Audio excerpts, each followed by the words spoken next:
Hi guys, welcome to Charlotte Kitchen. இன்னைக்கு நம்ம என்ன செய்ய போறோம்னா மரவள்ளி கிழங்குல பிரேக்ஃபாஸ்ட் செய்ய போறோம். வாங்க வீடியோக்குள்ள போலாம். மரவள்ளி கிழங்கு செய்யிறதுக்கு தேவையான ingredients 1/2 kg மரவள்ளி கிழங்கை நான் க்ளீனா கட் பண்ணிட்டு வாஷ் பண்ணிட்டு இப்படி தண்ணியில போட்டு வச்சிருக்கிறேன். 1 டேபிள்ஸ்பூன் கடுகு, 1/2 டேபிள்ஸ்பூன் சீரகம், 1 டேபிள்ஸ்பூன் உளுத்தப்பருப்பு, ஒரு பெரிய வெங்காயத்தை நான் சின்னதா இப்படி கட் பண்ணி வச்சிருக்கிறேன். 10 பல் பூண்டை இடிச்சு வச்சிருக்கிறேன். கருவேப்பிலையை நான் நல்லா வறுத்துட்டு கையிலேயே க்ரஷ் பண்ணி வச்சிருக்கிறேன். சில்லி ஃப்ளேக்ஸ் 1 டேபிள்ஸ்பூன், 1/4 டேபிள்ஸ்பூன் மஞ்சத்தூள், தேவையான அளவுக்கு உப்பு. இந்த மரவள்ளி கிழங்கை நம்ம குக்கரில் போட்டுக்கலாம்.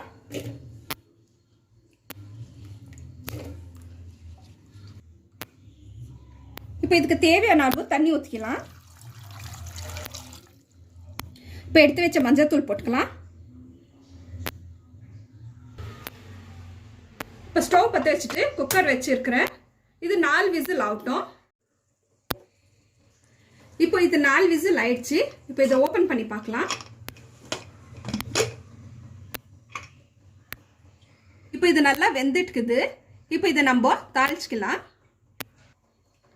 இப்போ ஸ்டவ் பற்ற வச்சுட்டு தவாவை வச்சிருக்கிறேன். இப்போ இதுக்கு தேவையான அளவு எண்ணெய் எடுத்துக்கலாம்.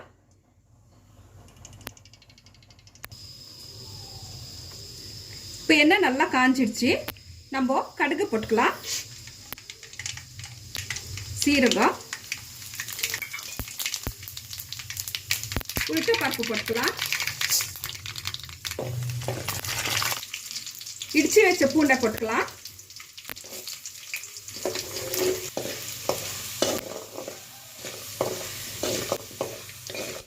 வெங்காயம், சில்லி ஃப்ளேக்ஸ் போட்டுக்கலாம். இது கொஞ்சம் கூட தண்ணி இல்லாமல் எடுத்து வச்சிருக்கிறோம். இப்போ இதை போட்டுக்கலாம். இதுக்கு தேவையான அளவு உப்பு போட்டுக்கலாம். இப்போ இதை நல்லா மிக்ஸ் பண்ணிக்கலாம்.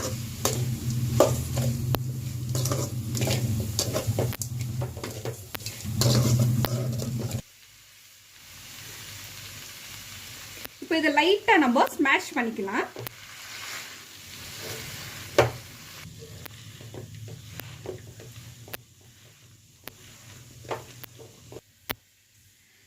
இப்போ இது ரெடி ஆயிடுச்சு.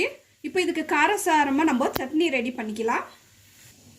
சட்னிக்கு தேவையான இன்க்ரீடியன்ட்ஸ் நான் மிளகாவை நல்லா சுடு தண்ணியில் போட்டு இப்படி ஊற வச்சிருக்கிறேன்.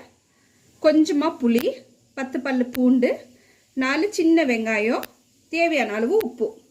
இப்போ நம்ம மிக்சியில் காஞ்ச மிளகா போட்டுக்கலாம். புளி, வெங்காயம், பூண்டு, இதுக்கு தேவையான அளவு உப்பு. இப்போ இது மிக்சியில் அரைச்சிட்டு எடுத்துன்னு வரேன். இப்போ மிக்சியில் அரைச்சிட்டு எடுத்துன்னு வந்துட்டு அவ்வளோதான் கைஸ். இப்போ நம்ம மரவள்ளி கிழங்கு பிரேக்ஃபாஸ்ட்டை ரெடி பண்ணிட்டோம். இந்த வீடியோ உங்களுக்கு பிடிச்சிருந்துச்சுன்னா லைக் பண்ணுங்கள், ஷேர் பண்ணுங்கள், சப்ஸ்கிரைப் பண்ணுங்கள், பெல் ஐக்கானை கிளிக் பண்ணுங்கள். ஓகே கைஸ், நெக்ஸ்ட் வீடியோவில் பார்க்கலாம். பாய்.